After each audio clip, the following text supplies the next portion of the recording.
that's basically what happened to my property. The owner of the land actually is developing it into villas. So this is kind of all happening in the back of behind my house, really. They built a little sales office, and they built a road, and they got a bunch of marketing material, like what it's gonna look like in the future. So it looks really nice in the photos, but right now it's a huge, big time mess, So I'm kind of in the middle of that. But the funny thing is, like, these people are coming to see the area where their villas may be, and they're coming down this road, and they see me and my children running around, my dogs, or they're like, who the hell is this guy? Like.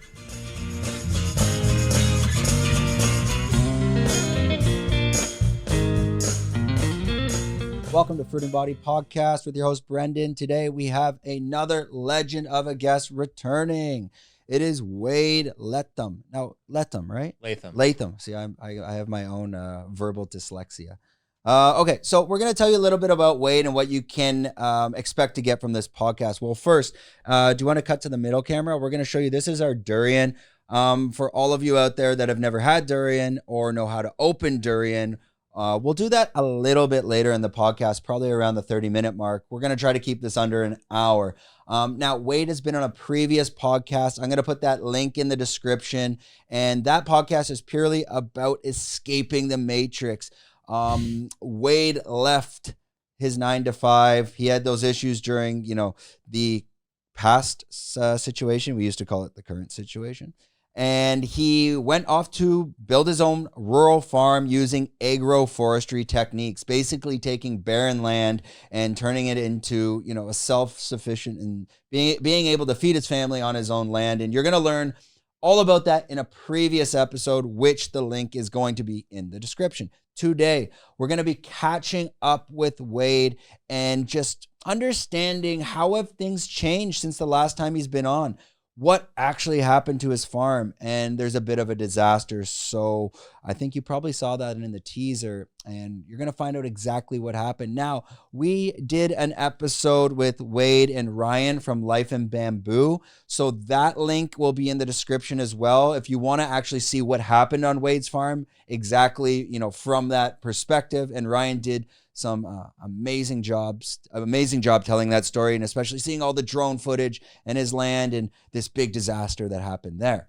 Now, if you want to know who we are, Fruit and Body Podcast is a medicinal mushroom supplement company located on the island of Phuket. We're doing stuff like lion's mane, cordyceps, reishi, chaga, turkey tail, and mushroom complexes. Currently, you can find us at fruiting-body.com, but we're only selling on Lazada. Shortly, it should be on Spotify, so we'll be doing international shipping as well for that.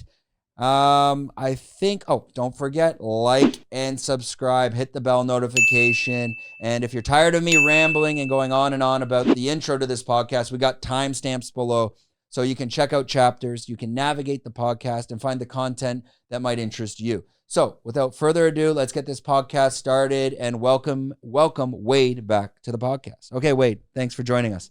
It's the long speech at the beginning. That's quite something. Yeah, I don't know, probably what was that, about a minute? Maybe a minute and a half. You're like on WWE. Yeah.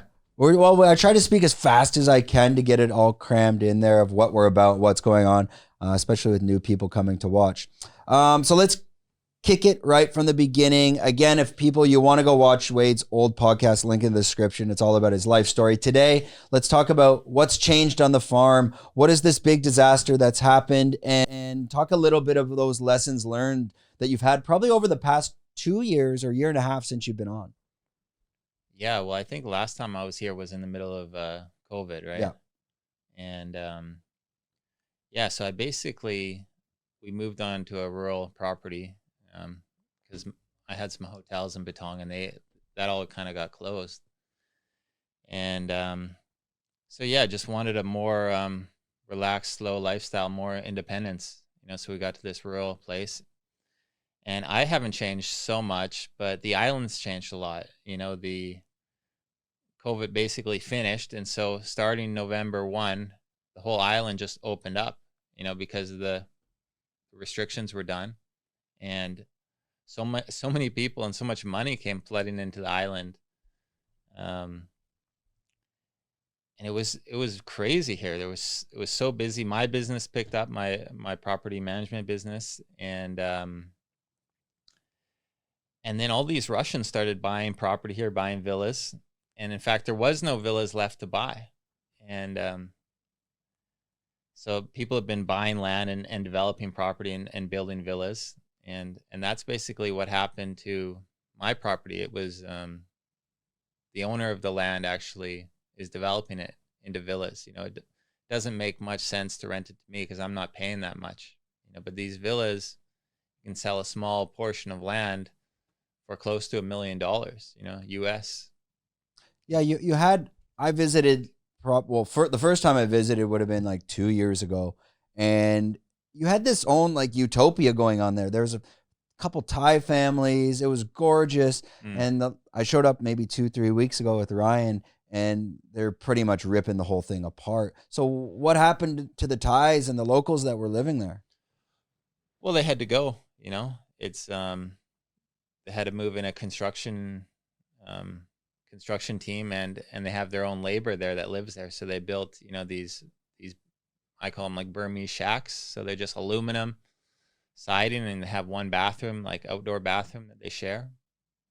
So this is kind of all happening in the back of behind my house, really. And yeah, they built a little sales office, and they built a road, and they got a bunch of marketing material, like what it's going to look like in the future. That love. Well, I guess we want what is it? The lake. That's yeah. Yeah. So, so it looks really nice in the photos, but right now it's a huge, big time mess, so I'm kind of in the middle of that, which is,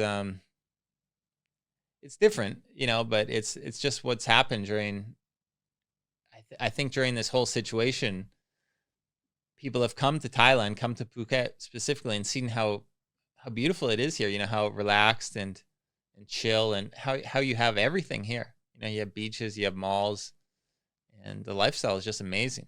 So people want to live here, But do you notice, like, I felt the Russians kind of came in here during Christmas time and whatnot, in December, and they pretty much just came in and just started buying everything way over market price. But now with the rainy season coming in, do you notice that that's kind of faded away? For sure. There was some Russians that came, like even before it opened up, and to escape the war, I think, and they rented like places long term, just like small apartments. And then a different wave of Russians came in like November, December, January. They had a lot of money. They were renting villas for, some people were paying like $1 million baht a month for some villas in Trentale. And you're talking like double the value. Yeah, more. That's a lot of money, for 1 month at a villa. And so yeah, most of them have gone back now, and the island goes in these waves, so everybody's getting ready for this next wave, which may or may not come. It's probably coming, In terms of like property development and whatnot. Well, they're developing now, but they're expecting to sell it when everybody comes on holidays, and they just go boom, boom, boom. And people come, they're like, oh, I'm paying $1 million baht a month for a rental. Why not pay 15, 20, 30 million and buy one? Yeah. And now on your property side, when I was visiting, again, a couple weeks ago with Ryan, they pretty much just kind of, it's more like conceptual. Like, this is what it's going to look like. They're starting to clear the land, but actual development hasn't started, has it? No. Can you explain a bit on how the property developers work on that side, where they're pretty much just selling an idea to get the investment to do to the development? Yeah. Well, some people don't even own the land, but this guy that's developing it, he owns the land, and he's got the plots and the designs, the 3D renders and all that stuff. And there's a lot less risk to it, as a buyer, as opposed to like buying a condo, which hasn't been built, because you kind of pay as you go, and you see what's being built, right? So you pay like 10%, and then they do the foundation or whatever, and then you pay a little bit more. So if they stop building, you just don't pay. But the funny thing is, like, these people are coming to see the area where their villas may be, and they're coming down this road, and they see me and my children running around, my dogs, or they're like, who the hell is this guy? Like, how is this guy going to fit into where my villas are? So long term, I'm probably not going to be there, because I think phase 2 of the project is my house, so I think they're going to knock down the house that I'm in, we'll see how long I have left there, depending on how well the sales go and all those things. Do you think they've sold anything yet? Because I checked, their price is a bit high for, what's the word they use in property development when it's like you're buying off the drawing essentially. Yeah, off plan. Off plan. Yeah. So have they sold any? I've heard they have, but when you sell a villa, you only get a certain percentage of it until you actually start building. And a lot of times these salespeople will say they've sold a lot when actually they haven't, because they're trying to get that urgency going. Like, oh, we only have one left. So, but that's not really the case. Yeah. When did they first start to set up? How long ago was that? Can't remember the exact date. Maybe December or something. I'm not sure. And it doesn't look like they've done too much work. They've set up the Burmese camp. They've cleared some land. Yeah. But I haven't seen them break ground or anything. Yeah, I think they need to build something. I think they need to build a villa so people can see, what it's actually going to look like. Because it's so easy to just put it on paper and sell it. But you actually have something physical and real. There's a lot of big developers like Botanica and Anshan. They built a lot of properties, and people know what they're going to get. But this developer is completely new, as far as I know. And there's risk there attached to Yeah. it. But hey, we won't go too much into that. Just a quick shout out to 5 Star Marine and Sean Stenning. 5 Star Marine, they're a sponsor on this podcast. So they're just helping us with the production and allowing us to make this content on a week-to-week basis to give it back to you guys, telling you these stories about people living not just in Phuket, but in Thailand. If you want to go check them out, it's on Instagram at 5 Star Marine Phuket. And we'll also leave links in the description. A little bit about who they are. They are a VIP private speedboat chartered tour on the island of Phuket. So they're taking you to places like Koh Lipe Bay, Krabi, Phang Nga Bay. You have complete control over your own trip, which most of other services are not offering that. So Hans will probably throw up a QR code. You can scan that as well, or links are in the descriptions. Go check them out. Let them know if we sent you there. It just helps us grow this podcast. So let's get back to the podcast now. Wade's still got to live there. For sure. Did you expect this to happen when you first moved in? I mean, you're leaving Patong. You found your it was barren land and right. Brought it to life. Did you expect that risk of 3 years down the road that potentially you could get kicked off as well? Well, it's good and bad. The reason I'm getting kicked off is because of all this. The world has gone back to normal, right? So if things were still crazy in the world, I would be living a good, quiet life there. But now things are back. I could always go further away or something. But yeah, it's the area that I'm in. It's very rural, but it's so close to this Cherntale and Laguna and this expensive area, right? So it was a piece of paradise. I didn't think I would have it forever, no. But what can you do? Now, what was your reaction when you got the news, or how did the news even come? It just all came kind of overnight, and they put up signs and they started clearing the land. But I don't have any right to be upset or anything like that. So I just take it all in good spirits, and me and the developer, he tells me every day, he's like, he sees me with my dogs. He's like, you're living my dream life. That's what he says to me. And he's driving like a BMW, a brand new BMW, I mean, maybe he's so tied up in his own business, he can't even escape that as of yet. I mean, he would probably love to sell it all. For sure. Who knows? But, yeah, every time like a Thai taxi driver comes, he's like, this is your home. Like, this is my dream. This is what they tell me. Because they can see, like, this is how a lot of people grew up. A lot of Thais grew up, I believe, And now they've come here, and they're here only for the money, So they're living in like a small apartment. Like, very few people actually have big homes here, with land. You got to be quite wealthy, I think, especially for a Thai. You said they kind of just came and started putting up signs. Was there a letter, a warning, or just one day they show up and they're just like, this is happening and sorry, we didn't tell you? No, there's no warning, but like I said, it's not your, I don't deserve a warning. It's not like they kicked me out of my house or anything. This is happening behind my house, and and my house is probably phase 2. So they'll probably give me a warning for that, or my lease will just expire and I'll have to go. When does that expire? I think I have like maybe 8 months or something left. So when this happened in December, were the wheels spinning? Where's next? Have you been looking? Yeah, we have looked a little bit.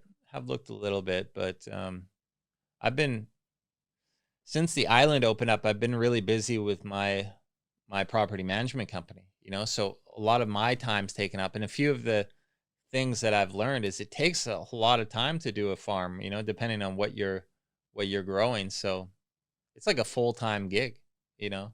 It's not something you really do on the side. So it's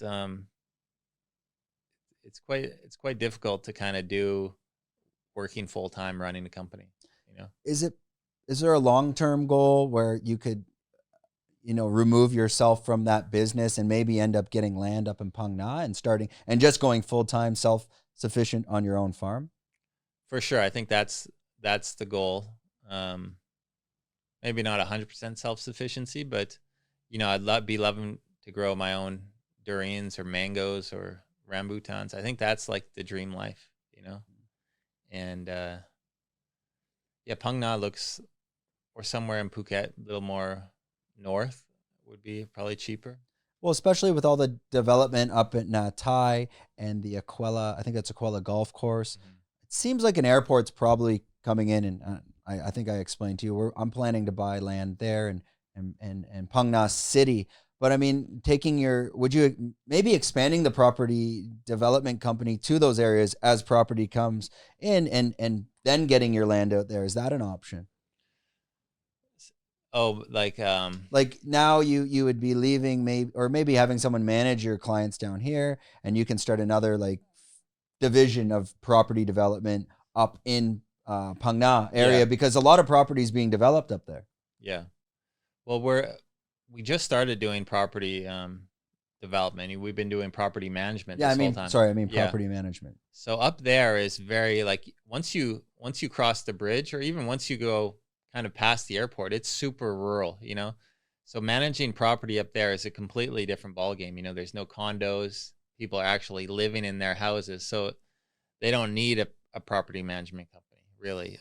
Up there, you drive and you don't even see a 7-Eleven for a long time, you know. So it's, the life up there, I can only imagine, is a lot different than in Phuket. But, you know, you go up there, you see the land prices, and you imagine what you could build, right? So people are building villas here for like 20-30 million baht. They're selling it for. Well, if someone had that budget up there, now you're getting like acres of land. You've got a beautiful view. You also have a very beautiful house.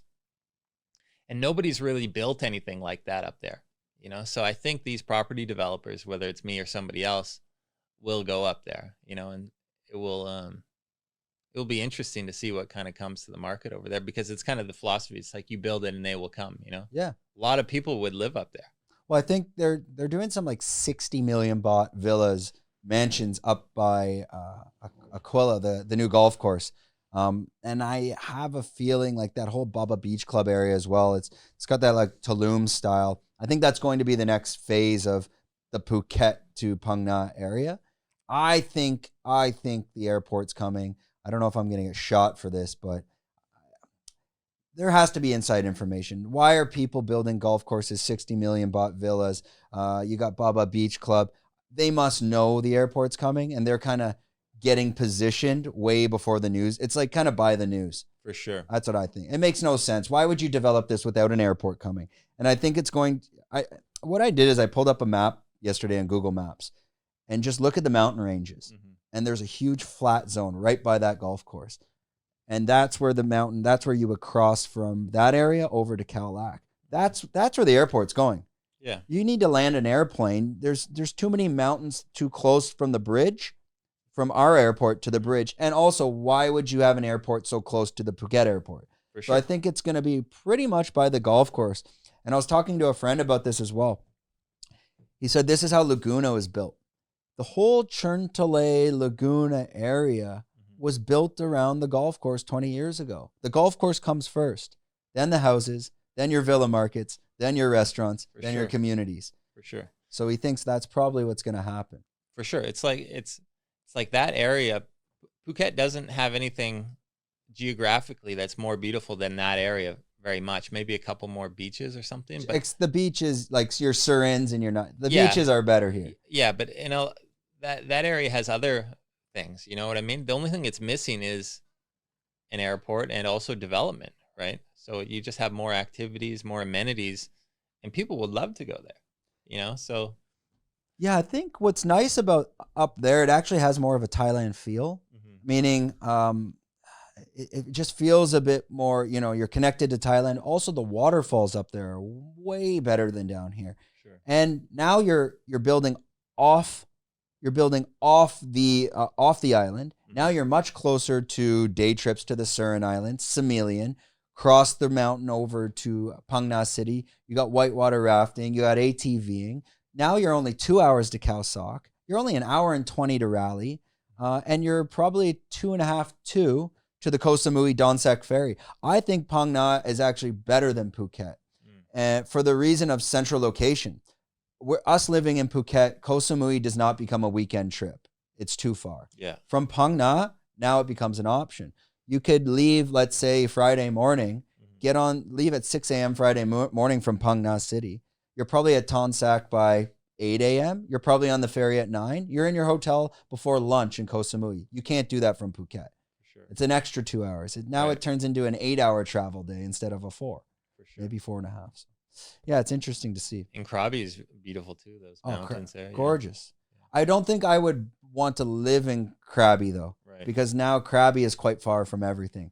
But like I'm saying with Phang Nga, Phang Nga is more central than Phuket. Way more central than Phuket. Again, Surin Islands, Khao to Semelian, you got Khao Sok up there. Actually, even Koh Phangan at the Renam border becomes an option now. You're only 3 hours, maybe 4. Well, me and my family, we're going to drive to Malaysia because they have good durians in Penang. Yeah. And I think it's like a 9-10 hour drive. But from Phang Nga, it's, probably 7-8 hours, maybe 6-7. Much closer. So, yeah, you just have better access to everything, really. Anyways, I didn't want to share all this information with too many people because I think this is the next move, and that's our plan. My plan is to buy land in Phang Nga. I don't need to develop it. Buying land in a home in Phang Nga right now is a bit of risk because you know how it is. I mean, why don't you speak on that? If I buy a home in Phuket for an investment, a villa, and I don't live in it and I just leave it, what's going to happen to it? Well, it would go into disrepair. You know what I mean? It would be a disaster because the humidity and the sun and you wouldn't be able to live in it. What typically, I mean, as property management, like what's your job? Is it just putting people in to make sure that it's renting? Like what happens to someone that has a villa that they can't rent it out and it stays empty for 6 months? Or do you have to go in there and like flush the toilets, clean the house, turn on the air cons? Yeah, well, the worst thing you can do for a place is not have anybody in it, So that's what I always tell, these the owners that come to me, that work with me. And when you have customers moving through, they let you know any problems, like they let you know when the AC breaks or something's wrong. That would be really difficult for you to see just sending your maids in there. And but yeah, it's interesting. If there's probably not much of a rental market up there, or maybe there is, with Airbnb and stuff, you can have a very unique property and have customers there. But there's probably no companies up there that can manage it for you. So, but somebody's got to do it. You know what I mean? Like Laguna, if you go through Laguna now, they've got so much land, they're able to build these condos without actually buying any extra land, and they're selling it for 6-7 million baht a condo. Imagine how much money these guys are making. It's crazy. So that's probably going to happen up there. You just have to wait a long time. Well, I think you have to have the balls to be the pioneer expat. The biggest issue, I think, for any expat, and that's what I've always questioned myself. It's like, I go to Phang Nga City, I build a house. I think Phang Nga City is one of the most gorgeous places in Thailand. I think it's stunning. But you're going to go there as the first expat pioneer. you're not going to have your, well, for me, you know, there's no Japanese, there's no barbecue, there's no steakhouse. So you're going to have to live pretty rugged as an expat, like Thai style, essentially. You're not going to have an expat community. And there'll be a few guys up there, but you're going to be like a 20-minute, 30-minute drive. There is guys up there. You just got to, they're way more spread out, you know, and you got to actually go to their house and meet them. You know, I did look at land up there. A realtor showed me around, and I met a Canadian guy, and she did tell me there's a lot of people from Phuket that have purchased land up there and done things. What was he doing up there? He was developing his property. He was building. He was from like Toronto or something. He was just building a house. You know, he was a pretty interesting guy. I can't quite remember him exactly, but. Okay, let's jump into the lessons learned from agroforestry. Now, the first time I came to visit you at the farm, it was after this podcast, and you were kind of showing me you were learning as you were going. Right. So you're teaching me, okay, you know, if I want to grow this mango tree, first we have to start with this plant to protect it from the shade, and you're learning along the way. For sure. Can you share if anyone out there is looking to, again, get their own property, learn agroforestry, what are some of like the top lessons you learned? What would you have done different? And anything you can kind of just share on that.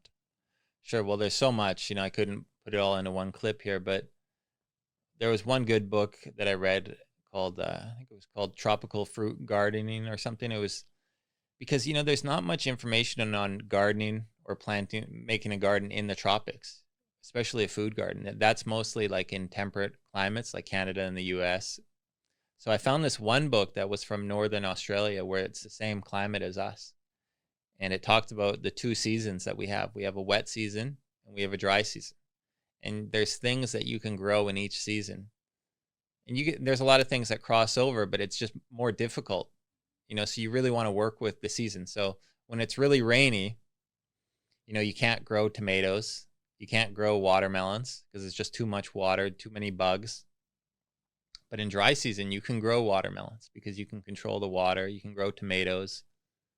And in wet season, you can grow sweet potatoes. Sweet potatoes go like crazy. And bananas, you know, bananas need a lot of water, you know, and when we run out of water in Phuket for those couple months, you're not going to have much bananas. They're not going to have much success. But so if you keep the bananas kind of around your house where you can feed it, you know, you can water them a little bit, then it works. So. And then also there's the agroforestry. You know, there's a YouTube channel people can go to. It's called Ecoforestry Academy, and they're all about gardening in the tropics. And basically, it's just about planting in succession, right? So you can durians, for example, take like 7 years to grow a durian tree, but you don't need to wait 7 years to get a yield from your property. You can be growing pineapples. You can be growing bananas, sweet potatoes, and this helps the trees grow, right? Because they like an ecosystem. They like other plants around them. And like rambutans, for example, when they're young, they don't want direct sunlight, you know, so you have to keep them shaded. And if you keep them shaded with bananas, that's perfect. You know, so I have one rambutan in my backyard. It's growing under the bananas and it's about this tall now, but I've got a couple yields from the bananas as that's been growing, you know? So by the time it's mature, there'll be no space for the bananas anymore. And then it'll be tall enough that it can receive direct sunlight. So it's just things like this, you know, and there's just not that much information in the tropics about how to do this stuff, you know. So it was kind of like or had to dig up a lot of this stuff. Do you think there is Thai information, maybe Thai videos in YouTube that just obviously because of the language barrier? The Thais just know this stuff, you know. They don't need to be. They already know how to do all this, you know. It's a translation thing, and they do have one kind of near my house there. They have some I can't even remember the name of it, but it's like a center for Thais to come and learn how to grow sustainably. And I see what they do, and they do a lot of the same things that I do, you know, interplanting things and this kind of stuff. Were you learning a lot from the people that were the Thais living on your land? Were they teaching you stuff? A little bit, a little bit. Like I saw what they did, and they always do things for a reason. And but yeah, you have to use your time and your energy wisely because you can't really work in the middle of the day on the farm because it's just too damn hot. You got to work in the morning and the evenings, and so we don't have these long days like in the West. In the summertime, it's like light until like 9 p.m. and you can work all day in your farm. Here, you only can work a couple hours in the morning, a couple hours at night at most, because it's just too hot. It takes too much energy. What's your schedule? Just push that mic in a bit. That's okay. What's your schedule typically like when you're working your farm? Well, I'm not working much on it at all anymore, because I have this business that requires so much time. I had another child after this last podcast. And then the fact that the property is going to be developed, right, it's discouraging. I'm not going to, how much time am I going to put into somebody else's property? And they're not even going to look after it. They're just going to knock it down and build villas, right? So I just have just around my house, I just have bananas, and I have I've planted one jackfruit from seed, which is like almost double my height now. And it's pretty cool to see that, but I'm not going to be planting any more trees just because it's like no point. Even just for the learning experience. No, because I just don't think I have that much time, Yeah, if you 8 months and this, yeah, it's like these Burmese guys that are living behind my house. I had some bananas growing, and they stole the bananas. They cut it down and took my bananas. So I was like, oh my God. How do you confront them at that point, or they're just kind of like, hey, we didn't know they're yours? No, I did tell my landlord, and he let them know that don't steal my bananas anymore. But a lot of things have gone missing from around my house, but because I think they think it's just like it's in the public domain. You read a lot about you read this one book about how to build a house in Thailand, and one of the things I read in there is construction materials. Thais think that's kind of like just in the public domain, that they can steal it, like no problem. And so things have gone missing around my house for sure. Tools or just material laying around? For sure. Yeah. And do you see it being used around the area, or like, wait a minute? No, I don't see it, but I'm sure it is getting good use. Oh, it is what it is. Now let's talk about durian. We're going to open some, and I think most Pharangs here, at first I did not like durian. I got used to it mostly. I guess the best way was I started to freeze it and eat it at night like ice cream, and then I think it's great. But again, at first I was not a fan. Now, before we get into opening it and showing people how to open it, and maybe the expression on our face, definitely PJ in the back is not going to be eating it. Talk about the durian tree. What goes into planting it, maintaining it? What's the life cycle about it? And just in general, let's focus on durian. Sure. So, I mean, it's just a cash crop right now in Thailand and throughout the world. You can only grow it in the tropics, and it's a huge tree. It's like it grows to be the tallest tree in the forest. So they have it in the mountains of Phuket, and that's where these are from. We're in peak durian season now, and I just believe that there's so much nutrients in these things because the trees are so old, they're so big, and they drop these beautiful fruits, right? And they taste amazing. They're really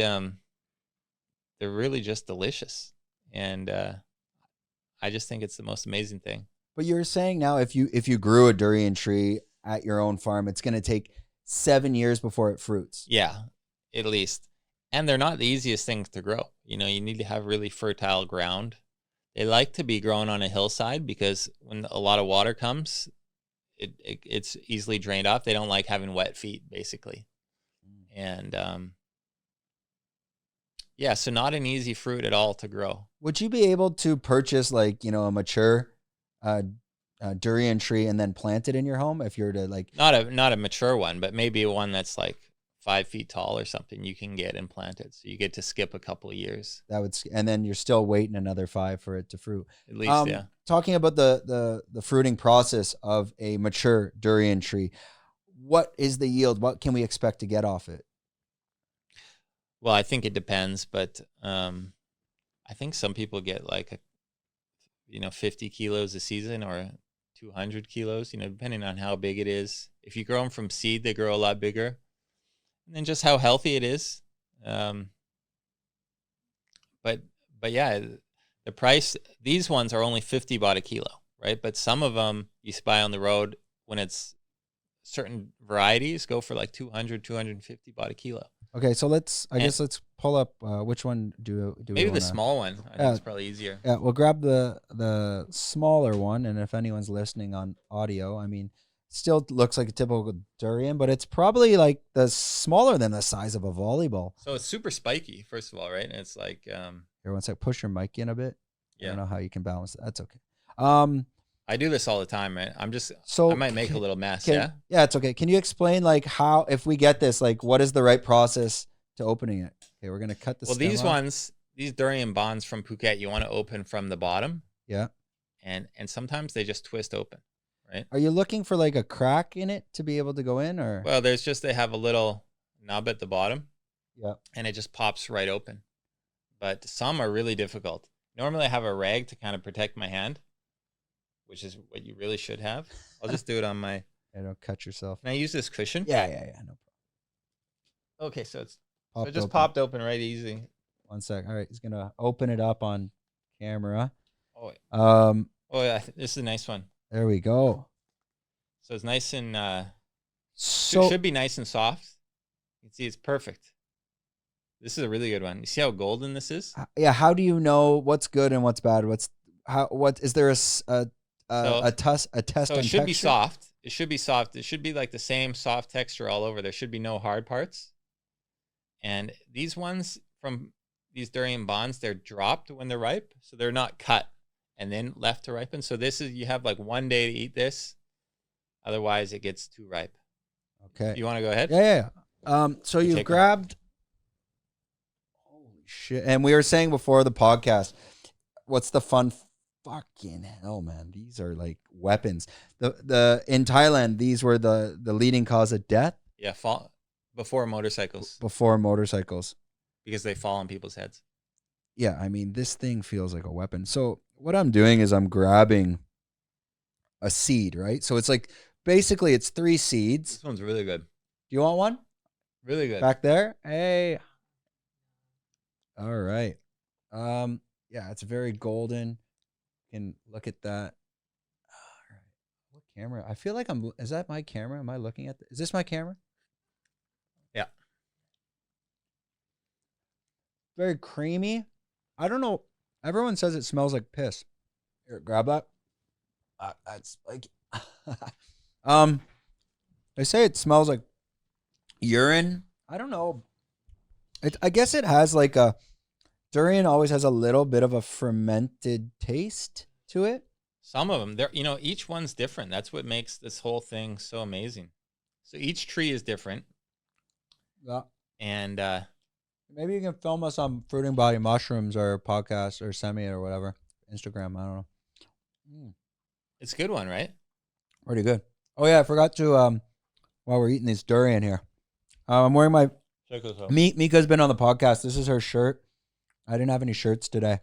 I'm a bit chubby, but yeah, it's this is from Siamese Dreams. I'll put a link in the YouTube description. It's great pajama wear. Like, again, we're not paid, no promotion. It's very comfortable. I wear this around the house because it's so bloody hot in Phuket, so I'll wear this when I'm working at home. Try not to work with the aircon on. The problem we're having now, anyways, check them out on Instagram, Siamese Dreams. I might start wearing these during the podcast. Sorry if my gut pops out mid-podcast. But now, usually I'll work with the window open, and because of the rain, the moisture's all getting into the condo. And because we have the mushroom bottles here, the moisture's getting onto the labels and they're fucking them up. So, now it's like I have to work in this condo with no air. And, it's that we're going to get out of here soon. There's just this type of condo, it's a shop house. It's meant for an office. You should not live in these things. This is like 3 floors up right here. Yeah. So check this out. This is just crack. Once you get it open, just cracks open. Look at that. Is there more part? There's another part to that. Yeah. There's another half. Holy shit. But this is, check out the when I press it, the fingerprints, how soft it goes in. That's when you know it's super, super good.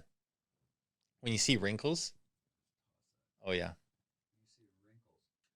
Yeah, if you see wrinkles, then you know it's like super, super creamy. Yeah, these ones are very You want creamy. another one? Yeah, sure. Well, you got one in there? There's a, or just open this one, or what do you mean? Well, here, this one's really good. We should I didn't notice that. Here. Bam. Well, that's 2 seeds probably, right? Yeah, those are 2 nuggets there. Let me grab that. So this is... for the audio, people are like... So this is 50 baht a kilo, and it's really good, right? And it's fresh, like dropped naturally from the mountains of Phuket. I mean, it doesn't get better than that. The season is only like 2 weeks long, right? Well, you said they can't export this, right? No. Why is that? Because you got to eat it within like the day. Here, just move that mic up a bit if you grab it. You got to eat it within the day, really. You're saying, yeah, this one you can taste. It gets a bit... So tastes like, a bit fermented, a bit sour, but it tastes, it's very creamy. Yeah, it's sweet though, isn't it? A little bit sweet. Huh. I would say it's very sweet. That's good. But the ones that you can export are these ones that they cut early. So they cut when they're not ripe, and then they export, and by the time it gets there, then they're ripe. And those ones, they don't compare to this. Yeah. Mm. Lick my fingers. Don't worry, we're not on camera. Oh, you caught me. Yum. So, and this one I get from one specific vendor in Phuket, not far from here. Where is it? So I got them on the way here. So I drove from my house on the way here. I saw a lot of durians on the side of the road, but I was like, no, I don't want to get those. I don't want to get those. I go to the one specific lady between Surin and Kamala on the left-hand side. Mm. She's right at the base of the mountain. Her family owns like a bunch of land up there. They're very old trees. And she just has like super good durians. Yeah, it's like we were talking. You usually see the lady selling beans there. It's probably the same lady. Right across the street, there's one villa called Villa Navia or something. Like heaven spelled backwards or something. Yeah, it's the entrance to the hiking trail that goes up to the top of that mountain. And when you get up to the top there's 2 lakes. They're gorgeous. That's the entrance there, yeah? That's I've never been up there. That's the entrance, and that's where I was telling you where there's I think your dog's got a good fight there. they got a Ridgeback up there. It's not as crazy looking as yours or big, but it's comparable. Oh yeah. But it's chained up. But in the mountains, yeah? In the like right when you walk in that entrance, maybe 300-400 meters in, 300 meters in, you see him up on the mountain chained to the top where the hut is. I need to go up there, yeah. He's intimidating. Some people go hiking, bring some steak maybe just in case. He'll leave you alone. But he's a big boy. Because like most dogs in Thailand, I'm not afraid of the Soi Dogs. Right. But the Ridgebacks, yes, because they're not afraid of you. Right. So you need to learn that in Thailand. Like the little Soi Dogs, you can fake throw a rock or throw a little stone. They're gone. Yeah. They're gone. But a Ridgeback, fuck. Yeah, the Thai Ridgeback is a really great breed, very similar to like a Doberman. Like a Doberman, yeah. Yeah, because I had Dobermans before my family had Dobermans, and it's very, very similar. Like Dobermans are a little more goofy, a little more crazy. This one's like strictly business, like just protecting. Yeah. And super loyal. Just love them. Yeah, these dogs, and they're intimidating. Like they kind of have like a pit bull Rottweiler like intimidation factors to them. The Soi Dogs, they give the bark, but their tail's between their legs the second you get near them. Yeah, yeah. So if you live in Thailand and you go down the wrong trail, and we've all done it. Mm-hmm. Like I'll be on the motorbike and you end up on a farm. You need to know the difference between a Soi Dog and a Ridgeback. Right. Because again, you can scare that Soi Dog off, but don't try to intimidate a Ridgeback, especially if it's protecting its land. The thing will take. Yeah, the Ridgeback is like very protective on its land, and it doesn't. Like these Soi Dogs will run wherever, who gives them food, all this stuff. But the Ridgebacks will stay on their land and they will protect it like to the end, basically. Yeah, they are scary, scary dogs. That's especially in Phuket, this area. I stopped doing it, going down random farm roads. Oh, let's check this one out, see where it goes. No, stopped that about 2 years ago. I went down one and there was a Ridgeback, and the farmer had to come get it because I had to use my motorbike to not get bit. Oh, really? Because they won't stop until the owner actually comes and takes it. So my dog was not like that, but people stop well before it gets to that point. Yeah. Okay, let's talk about the price in the kilo. So you're saying it's 80 baht a kilo. So that one we just opened, what's the weight of that? It's 80. That one was like only 1 kilo, so about 50 baht. So that whole piece is 50 baht. Yeah. And this one's probably maybe 2 kilos. Let's see. Maybe 3 kilos. This one's got some mud on it from when it fell on the ground. So I don't know if you want to open this or not. It's pretty heavy. It's a big one. Big one. That's okay. Let's leave it for now. But people need to understand that, yeah, it's 1 kilo, it's 50 baht, but actual of the fruit we're eating is like 50 grams or. Yeah, you're not getting much off of it, right? Yeah, maybe 30% or something. No, less, 20. Yeah. I don't know. Yeah. But it's delicious though. Here, push that in a bit. Okay, so you were primarily on like a fruitarian diet last time you were here, and you were eating like a mono diet. You would just eat durian or you would just eat rambutan. How has that diet continued? What was going on with that? How did you feel? Yeah, I felt pretty good. I got pretty skinny on it. And I think that was just because I wasn't working out or wasn't training. So I'm definitely exercising more, trying to put on some weight. And but when it's durian season in Phuket, like I only eat this stuff. Like I can't remember something. This has been like my last 6-7 meals. And is this all you're gonna eat all day? Or you said you're starting to take protein shakes? Yeah. I just started having some protein. So my diet's changed a little bit, because I'm trying to exercise more.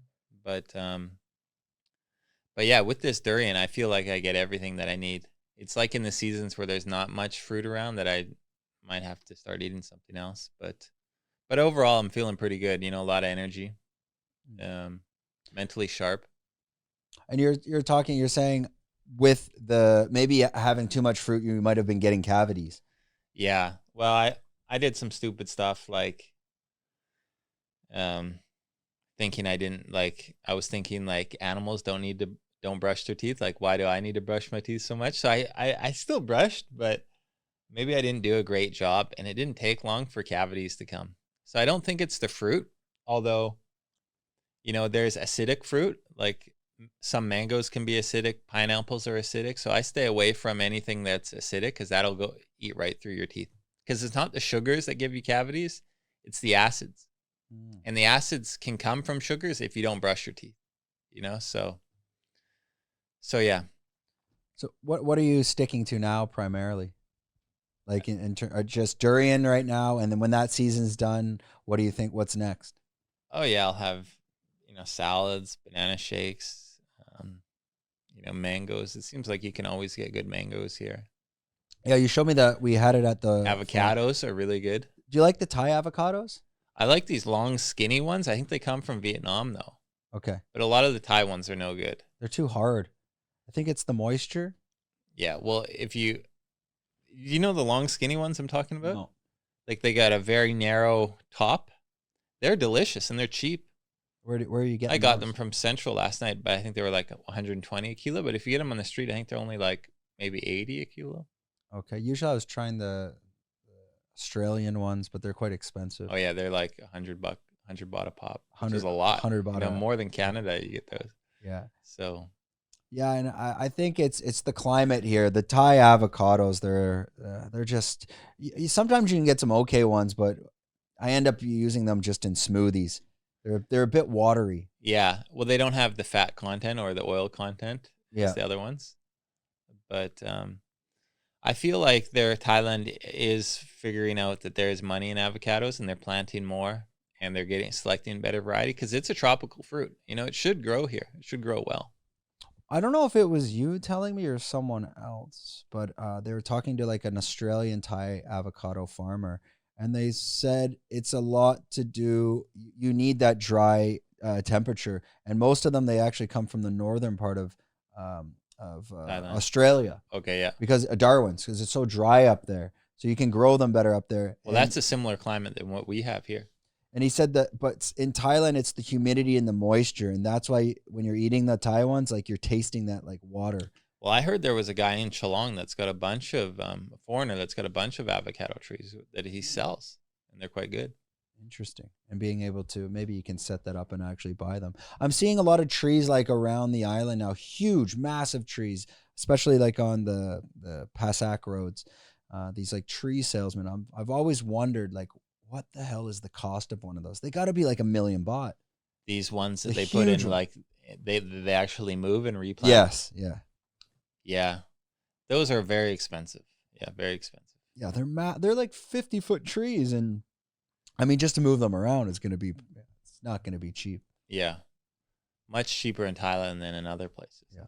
So this one, we'll go back to this durian here, and actually let's talk a little bit about, you said there's an Instagram account, Durian. What's the name of the account again? It's Durian Writer. Durian Writer. Yeah, but she has a website called The Year of the Durian. And it's I learned a lot from that website. You know, she's dedicated her whole life to basically like traveling the world following the durian season. It seems like there's almost a durian season somewhere in the world at all times of the year.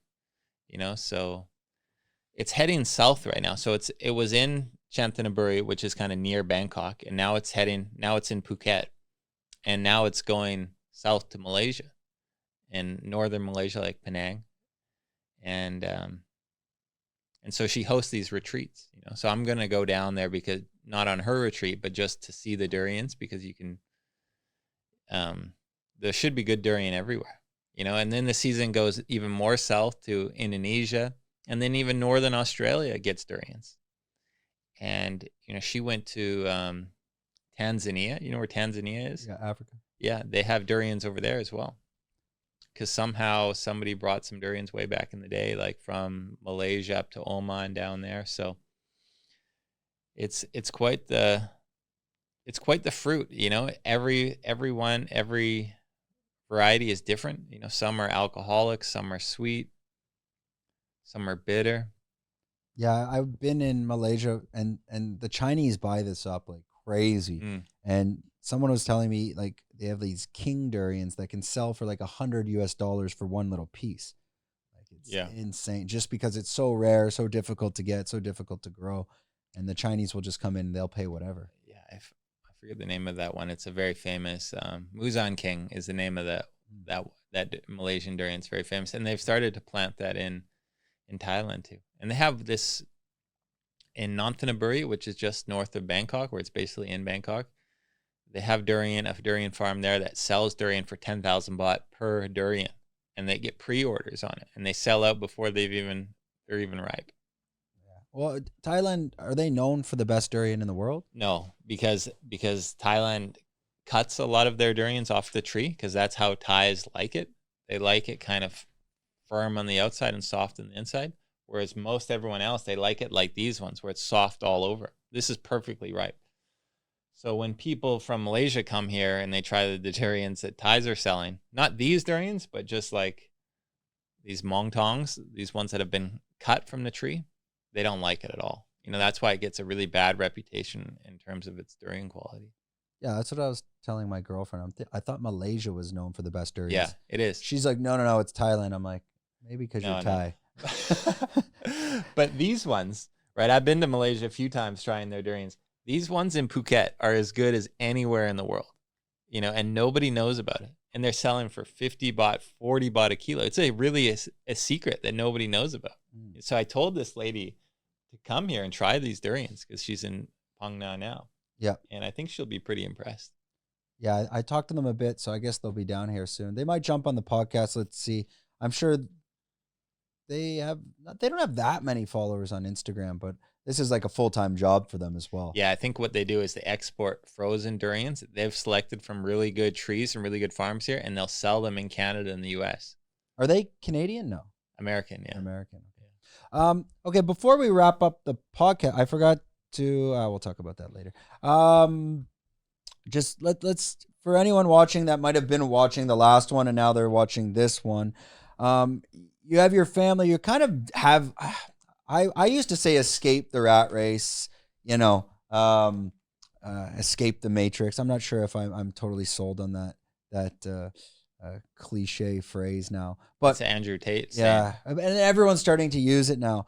But you have kind of left that the norm. You know, your kids are not going to the schools yet. You've kind of raised them on your own. I mean, the other day we were visiting KPMU, and one kid's from the VR world, and your child, it's Lawrence, right? Yeah. It's just like, what the fuck's going on? And immediately, like, it clicked for me, like, I get it. I get what you're doing. It makes sense. Can you talk, if you're comfortable, talk a little bit about how you've decided to raise your children and your family, and really not allowing like the bullshit of the outer world leak into that? Yeah. Well, there's a lot I could say on that, but it's like, if you don't raise your children, somebody else is going to raise your children, and you don't have a lot of control about what they teach them, especially if you look at virtual reality, who knows what goes on there, or these cartoons, these hidden messages, that they subliminal messages, or what they're actually learning. So my kids, I don't give them the phones at all. And I don't even try to entertain them. The other day, my wife goes out, she had to go somewhere, and I'm looking after both children, and it's just me and the children. And I'm just like, all right, guys, like, I'm just going to rest on the couch here. And they're 1 and 5 years old, and they do their own things. They play, and I don't try and play games with them and do all this stuff. It's like, I let them explore, I let them learn on their own. And they're so smart, which is amazing, because they can just figure things out on their own. And, if they don't want to do something, for the most part, I don't force them, unless it's like they really have to do it, like brushing their teeth, or just like running out on the road or something. So, but for the most part, I just respect them, what their wishes and what they want to do. And I have a lot of faith that they're going to turn out okay. What happens when they get to the age of do they need to go to a school system? What are your plans for that? Because now, as I agree with you, and I don't have kids yet, but we are planning. I'm a bit afraid, like, how, with what's going on today, I would not want my child in any school system. They're so fucked up. Well, I think Thailand schools are much better than what's going on in the West, so I wouldn't hate on somebody for sending their children to a school here. But there are a lot of nice schools, a lot of parents are just like you and me, and they want them to go to like a Montessori-based school or more activity-based school. And they have a lot of options here. Now, I forget what I was going to say, but I guess, like, with the West and the schools and the trans movement and the brainwashing, I mean, it seems like that's the programming of these movements is more just, they're trying to make it the cool trend within the schools, and some sort of programming is going on. Yeah, well, they're trying to, in the West, they're exposing children to sexuality at such a young age, and they're trying to tell them that, hey, they can choose whether they want to be a man or a woman. And that's so dangerous, because now you can get sex changes in the West now, sponsored, without government or without parental permission, I believe. And once you do something like that, then it's really screwed up. But these children are so sensitive to what you tell them at such a young age that it's so dangerous to send them to a public school or even a private school in the West, when they have crazy beliefs like that. Now, your wife is coming from Argentina. Is it happening there as well? No. Argentina doesn't mess around with bullshit like that. They're very politically incorrect down there, and they call it as they see it, and they're still very religious. They haven't lost, like, I think that's one thing that happened in the West is we lost our religion, and that's how we kind of got to allow such backwards things, because it's very yeah, you were talking last time on the podcast of I can't recall verbatim, but you weren't as religious, and as you started to read into it and listen to her, you realized maybe there's something there. Have you dug a bit deeper since the last time you came on? Well, I can't quite remember where my mind was at since last time I came on, but I do think that there there's definitely some dark forces at play in the world, and when you look at the sexualization of children, I mean, that's pure, that's right out of the satanic playbook. This Baphomet guy that they idolize, he was all about sacrificing children and being both a man and a woman. So it's just, I don't know what's going on in the West, but I don't want to have anything to do with it, and if you look at, Christianity or even Islam, Andrew Tate's, he's Muslim now. I think these religions make a lot of sense. You know what I mean? If you stay to these values, but if you just kind of go with what the media says and all this progressive bullshit, I think there's a lot of terrible stuff that's going on there. Do you think it's just another layer of divide and conquer? I feel my personal belief is that every 6 months they're just like, what's the next characteristic trait that represents a human that we can divide and conquer? They go from race to religion, and now it's on sexuality. What's next? Right. Is it going to be disability? Well, I think they're trying to do that as well, divide people, kind of get us to hate each other, black versus white, and stoking fires amongst us, which really we don't need to do that. But also I think they're trying to go after the children and really poison their brains when they're young, get them to make a stupid decision or to believe stupid things when they're young. Like I read some of these children books that, are in the libraries in the West, because I do go back to Canada once in a while. And you just can't let your kids read these things. You know what I mean? Like they might have like lesbian mothers or two fathers or something like this, or just there's a lot of poisoning the minds of the youth.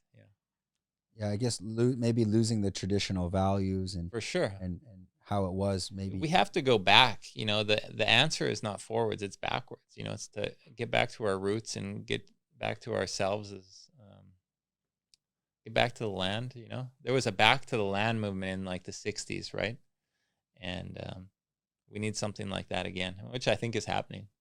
That was crushed pretty quick, and I think that had a lot to do with the movement on stuff like psilocybin and LSD, and that was that, the 60s movement, and that disappeared probably for 50, 60 years. Well, and it was the reaction to the Vietnam War as well, and a lot of people didn't want to have anything to do with it. And then there was draft dodgers in the U.S. A lot of them moved up to Canada, and I think you got to switch cameras. There we go. Yeah, it's interesting to even think about like when your kids will be ready to go to school, and how closely will you monitor that? Like because by that time you don't know if Thai school can change, how the international schools change, and do you kind of have a backup plan, like if things are getting a bit strange there, what you're gonna do?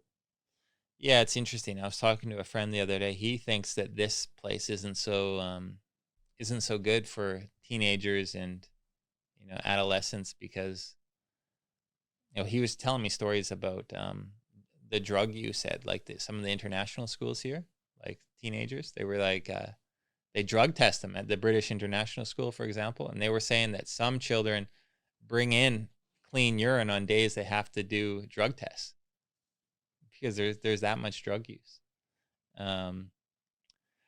So I mean, I would like to take them to like a small, island or a village in Canada somewhere, for when they get to like being teenagers, because they can probably stay out of trouble more. But I don't think there's anywhere you can hide. I think you just have to give them the right values and be a good example for them, and let them make some mistakes, and hopefully those mistakes don't kill them. I wonder what it's like in Canada in these smaller towns and their education systems. If like the mass media of education systems, like let's say your cities like Toronto or Vancouver, which are going to be very liberal. I'd be curious if you went, Prince Albert, BC, has it reached there? I feel like that those public schools, they wouldn't let it get in. No, they wouldn't let it get in. That's right. Because it's so small town. Like. Such a small town. Yeah. But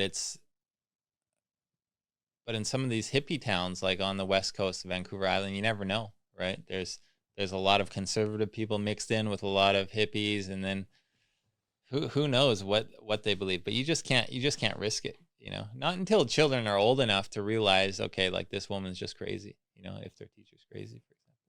Yeah, it's kind of along the lines is they should be educated almost down the middle, meaning like more fact-based and letting people make their decisions as they go. Now, you were talking about science is the new religion. Could you expand on that? Science is the new religion? Oh, it's just something I say, you know, when people talk about trusting the science, and I don't believe a lot of it, because a lot of it is funded, you know, by the people that have an agenda. And you know, real science is just about having a hypothesis and then questioning it and testing it.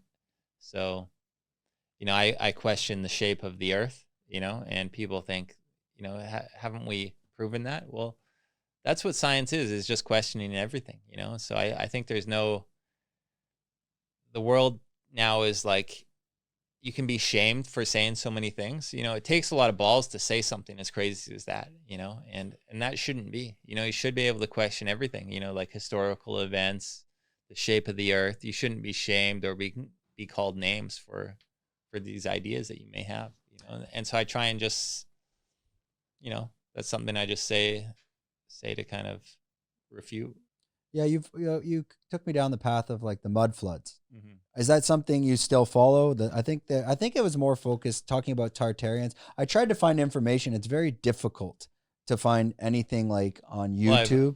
It's very like there's not a lot of information out there. There is, but it just doesn't get promoted too much. But yeah, this civilization that's been basically hidden from history. You know, people can Google it, find old maps. Tartaria is what it's called. And it's just super interesting to look at our past, you know, because I think there's so much more going on there. It's like Game of Thrones, you know, it's like Jon Snow.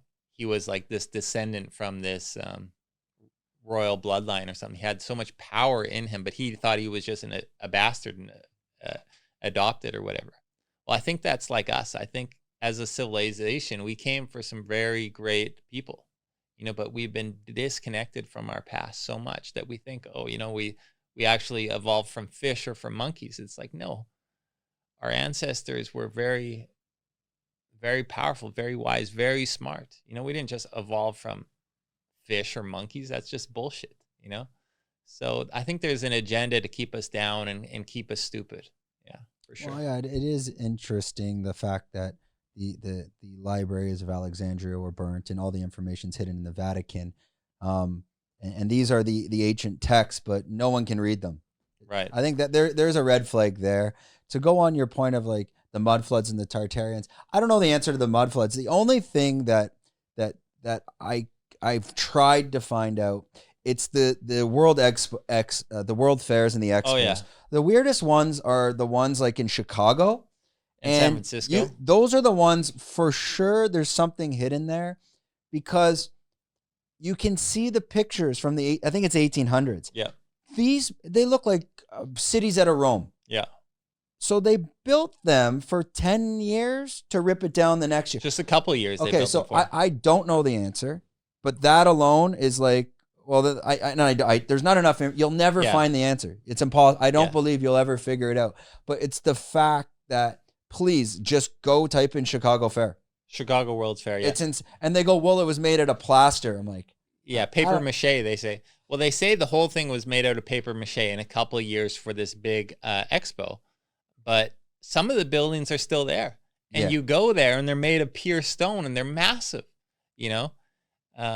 If you look up San Francisco is even more amazing because it's on the West Coast, right? So it's apparently like, you know, you got there with horse and carriages. People just hiked across the country, you know, this. The pioneers. Yeah, the pioneers, right? They're going for the gold rush. I mean, you can look up a building there. It's called the building of, I think. Well, I'm sure they can type in San Francisco. So. Yes, San Francisco World's Fair. It's like that big rotunda that looks like Rome or something, just in the middle of San Francisco. It's like, what is this? You know, it's like 50 feet high, pure stone. It's crazy. Yeah. I think I'll end it there on this note because people should really look at that. That's interesting. I went down that rabbit hole after you told me. I don't know if the mud floods are the answer. I don't know if it's Fruitarian. The only thing I did know was that stuck out like a red flag. It's like, no, like look at these World's Fairs in the US. I think they did that as part of history. Yeah. This is my theory. They found all these places, right? And who knows the story of what it really is. They needed a reason to rip them down. So they called it the Chicago's Fair. Oh, right. So that when everyone had a bunch of fires and stuff, yeah. I think that's why they did those fairs. To bring everyone from the world to say, look what we just built or whatever. Then you can create your stories. Then you can write your history. Yeah. And then we rip it down. And then there's the, like George Washington and Thomas Jefferson, all these guys are Freemasons. Well, you look at Freemason, it's like, what is Freemason? It's like free masonry, like free buildings, So we're inheriting these buildings, Yeah. Yeah, that's the one conspiracy theory. Well, I'll just mention one other one. I finished watching this Flat Earth documentary, and at the end of it, right, these guys, because I need to convince people of Flat Earth here, but at the end of it, they were saying that probably one of the next things to come is going to be a fake alien invasion, And I thought that was interesting. I just thought I would mention that, just in case it happens, remember here, I said it, don't take it too seriously. I think a lot of people have been talking about, and that was because it was in the recent news, but I think what happened was everyone started to say that. Yeah. And they backed out. Right. I think it's kind of like you were calling the bullshit before it came. Sure. Get in front of it. Yeah. And then they were like, oh, fuck. Well, I guess we can't do that one yet. And I think that's what's happening. And there was these clips of who was the president in the 80s or something? Reagan? Yeah, Reagan. He was going on and he was saying, wouldn't it be so awesome if there was an alien invasion that could unite the whole world together? It's like he said this multiple times. It's like, and I saw that clip for the first time. I was like, what? Like, what's he talking about? Yeah, I think that's what a lot of I think a lot of the unidentified saucers, and they talk on Rogan. I don't believe it's aliens. I honestly believe it's just super black ops US intelligence, because you have to understand, people don't understand, why do we have computers? Why do we have this TV? That TV was invented probably in the 50s because of military research, and this is a byproduct. All our tech is byproduct of military research, and we get it 20 years later. So whatever their youth, and I get that too. The U.S. doesn't want the Chinese or the Russians with tech of their, non-propulsion flying systems. Right. Maybe the aircraft people, part of the army that saw that, they're hidden. They don't know. There's a very small group of people that know what's going on. Compartmentalized. I really believe in, it's called Occam's razor. The most logical answer is probably the answer. Sure. And that flying system of these aircrafts that are, defying the laws of physics, it's technology that we'll see in 30 years, but they're testing around with it now. For sure. That's what I think. These guys were also saying that, extraterrestrials, if you look at that word, it's extra terra, means terra means land, right? So extra land, so these people could be from beyond the ice wall, and just visiting. You never know. We're going to end it on that. Beyond the ice wall. Okay, that ends another episode of the podcast. Let us know in the comments what you thought. And if you want us to do a whole episode on eating durian and talking conspiracy, maybe that's what this podcast turns into. Conspiracy and durian. A good one. All right, Wade, thanks a lot for joining us. Now I'm going to kick the camera back to them. Are you still taking on, you want to talk about let people know if they want to find you for property management and they could reach out to you? Or are you kind of full? Yeah, I mean, if anybody's... That stare deep into the soul of that camera. Yeah, if anybody wants me to manage their property, we would be up for that. We're also building some villas, close to where my land is, because I like it so much, and it's right near the reservoir. You can reach out to me. How could they connect? Yeah, my company is called Lofty, so loftyphuket.com. You can look at that and just send me a message. I'm on the main page there. So yeah, that's it. Awesome. Okay, we'll put all those links in the description. And again, a big shout out to 5 Star Marine. You can see them over there. Sean Stenning from 5 Star Marine is making this podcast happen. There'll be a clip earlier in this podcast talking about that as well. So check them out. Link in the description. They're doing all private boat yacht tours. And don't forget to get your mushroom supplements. That's how I stay on fire during these podcasts. I got to stop saying ums and ahs, but hey, I try my best. Okay. Thanks a lot. We're out.